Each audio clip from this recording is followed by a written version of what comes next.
Uribe, o presidente fatalmente já estava informado do anúncio que seria divulgado dali 2 horas, né? A gente mais cedo mostrou aqui também mensagens muito duras, especialmente a do presidente da Câmara, né? Arthur Lira, chamando a Petrobras de República Federativa da Petrobras, como se fosse algo alheio ao país.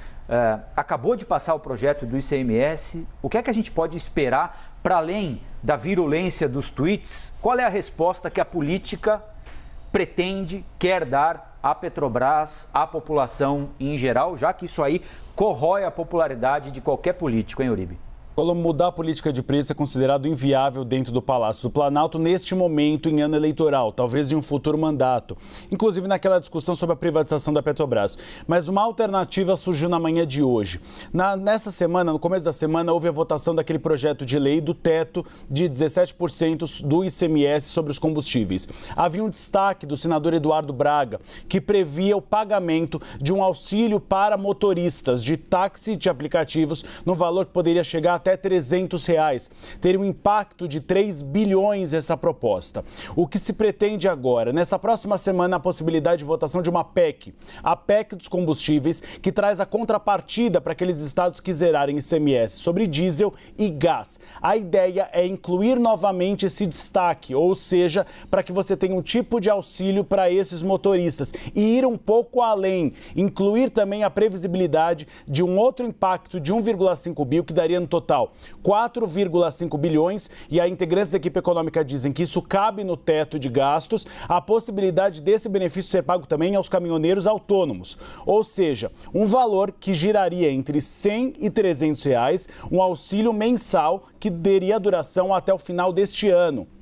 Essa hipótese está sendo discutida para ser incluída na PEC dos combustíveis da semana que vem, cujo relator é Fernando Bezerra. Houve uma tentativa de votação num cenário um pouco menor, ou seja, só para os motoristas de táxi e aplicativo, mas não teve votos suficientes no Senado Federal. Então o governo federal deve tentar novamente essa hipótese. Só há um porém, viu, Priscila, Muriel e Colombo, a lei eleitoral. E é isso que o Palácio do Planalto quer saber. Se conceder esse benefício agora, pode ser inviabilizado pela lei eleitoral, pela concessão de benefícios em ano de eleições. Então o governo federal tem se debruçado sobre essa possibilidade, então é possível que tenhamos esse benefício sendo incluído na PEC dos combustíveis na semana que vem. A questão é que é um benefício pequeno, claro, isso não vai fazer com que o motorista ele acabe conseguindo utilizar esse benefício para abastecer seu veículo ou seu caminhão, mas é um alívio no bolso daqueles motoristas. E há aquele receio do governo sempre de uma nova greve dos caminhoneiros.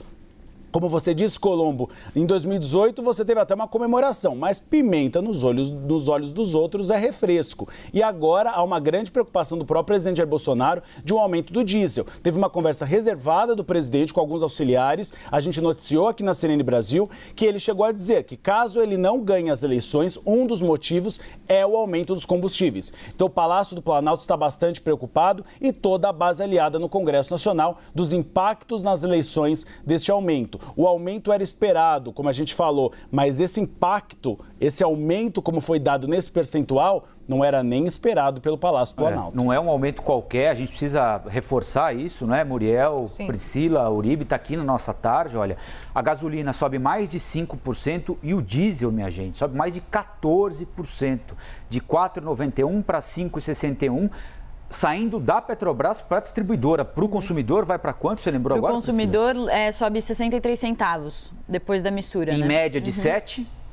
A média hoje é de 7? Hoje é de R$7,01, então, né? Então, subindo 63, vai para 7,65, mais ou menos. E é um combustível que afeta toda a economia, afeta o transporte público. Essa semana a gente teve greve em São Paulo, os funcionários estão exigindo melhores condições de trabalho e de salário, evidentemente. As empresas perderam passageiro por causa da pandemia, o custo aumenta dramaticamente com o diesel, as prefeituras têm de tirar dinheiro do orçamento, ou seja, é uma cadeia que se movimenta, né, Muriel? É um círculo vicioso que começa a girar, que realmente é difícil entender onde é que vai parar. E eu fico curiosa se a partir desses cálculos que a Pri está fazendo agora, de cabeça, na hora, saindo essa notícia, se por acaso o que a gente está acompanhando desde a semana passada, esse impacto, essa tentativa do Congresso em aprovar, por exemplo, o projeto que limita o teto do ICMS, se isso pode dar realmente algum resultado, se agora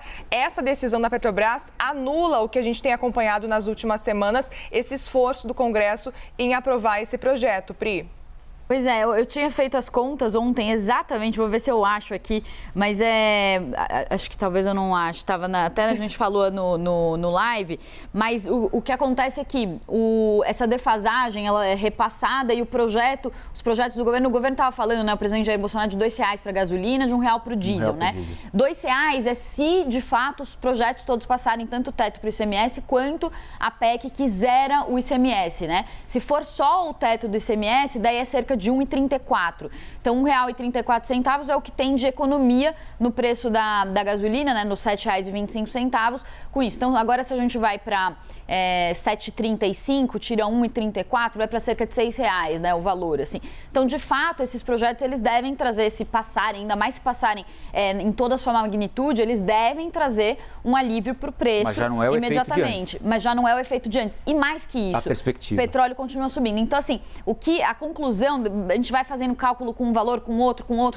A conclusão que se tira é que a gente vai ficar muito distante ainda de ter o preço de gasolina e diesel que a gente tinha antes da pandemia. E tem uma outra consequência, né, Priscila, que é ao mesmo tempo em que o projeto perde o efeito que se esperava na bomba, você tem uma perda de arrecadação com promessa de devolução daquilo que os estados vão perder, que pode ser decisiva para prejudicar serviços que hoje minimamente estão funcionando, estão de pé, né?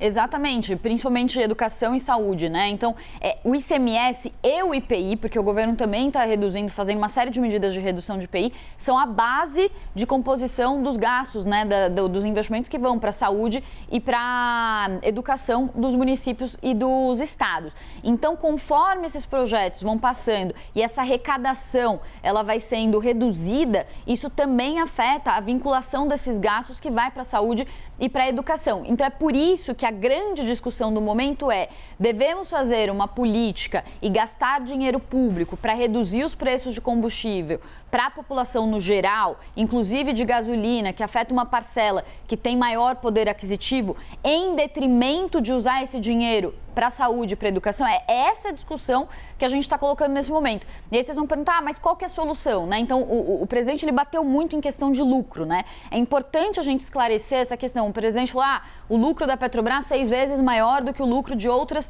petrolíferas. Aqui no Novo Dia a gente já trouxe uma comparação, mostrando que no primeiro trimestre não foi bem assim. Estava conversando agora com algumas pessoas do mercado, o que eles dizem? O lucro é um dado muito poluído. Então é muito difícil fazer uma comparação justa do lucro aqui e o lucro lá fora. Fato é que as ações da Petrobras são muito descontadas.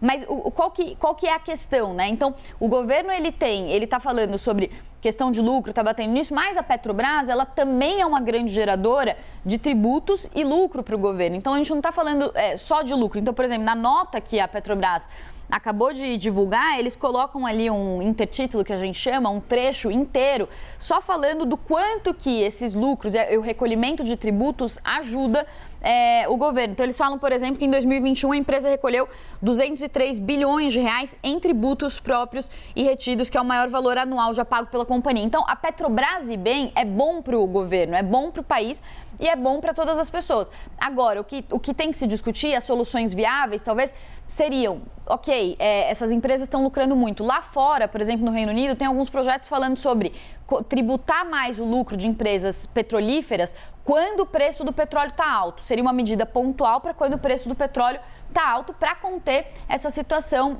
emergencial de aumento de preços.